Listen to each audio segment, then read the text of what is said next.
Diabetes adalah ibu dari segala penyakit. Mengapa demikian?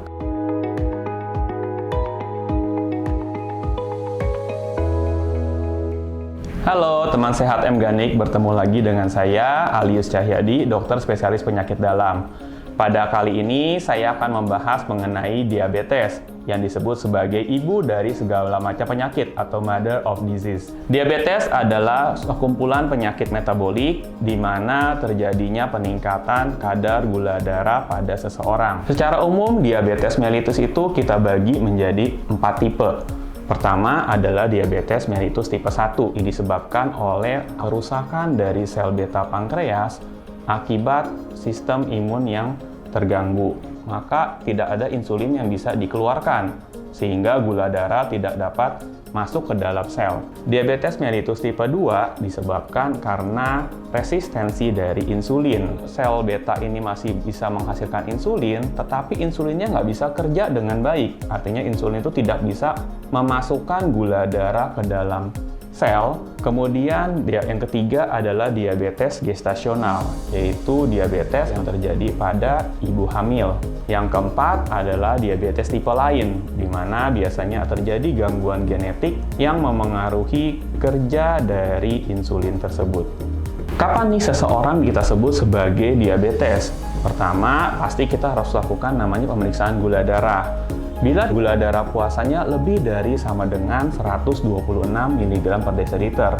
Kemudian kalau gula darah sewaktunya lebih dari sama dengan 200, kadar HbA1c-nya lebih dari sama dengan 6,5, disertai adanya gejala klasik dari diabetes. Misalnya pasien itu banyak makan, banyak minum, banyak berkemih, atau terjadi penurunan berat badan tanpa disebabkan oleh sebab tertentu, maka seseorang tersebut dikatakan menderita diabetes.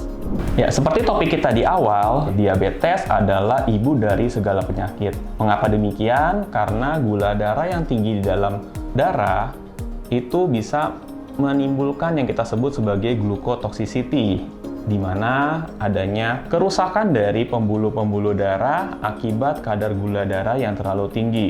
Yang paling banyak pertama kita sebut sebagai komplikasi makrovaskular, yaitu komplikasi pada pembuluh darah yang besar. Misalnya pembuluh darah otak, seseorang bisa menjadi stroke. Pembuluh darah jantung, seseorang bisa menjadi serangan jantung atau gangguan jantung lainnya. Kemudian komplikasi dari mikrovaskular pada pembuluh darah yang kecil, misalnya retinopati atau gangguan pada mata. Kedua, nefropati atau kita sebut sebagai gangguan pada ginjal. Komplikasi lainnya yaitu misalnya pada pria bisa terjadi disfungsi ereksi. Kemudian mudah terkena infeksi, baik itu infeksi di saluran kemih ataupun infeksi di tempat lainnya. Banyak sekali komplikasi dari penyakit diabetes, makanya disebut sebagai mother of disease. Bila seseorang sudah didiagnosis menderita diabetes atau penyakit gula darah, maka kita harus bilang bahwa diabetes itu tidak bisa sembuh, tetapi bisa terkontrol dengan melakukan pola hidup yang sehat, dengan mengonsumsi makanan yang tinggi serat, buah dan sayur, biji-bijian atau kacang-kacangan yang memang memiliki indeks glikemik yang rendah. Kemudian juga kita anjurkan melakukan aktivitas fisik yang rutin dan teratur. Misalnya aktivitas fisik seperti jalan pagi, jogging, bersepeda, ataupun berenang. Dan mengurangi pola hidup yang memang kurang baik seperti merokok ataupun minum minuman alkohol. Ya, demikian penjelasan dari saya mengenai diabetes. Semoga bisa bermanfaat untuk teman sehat M-Ganik semuanya.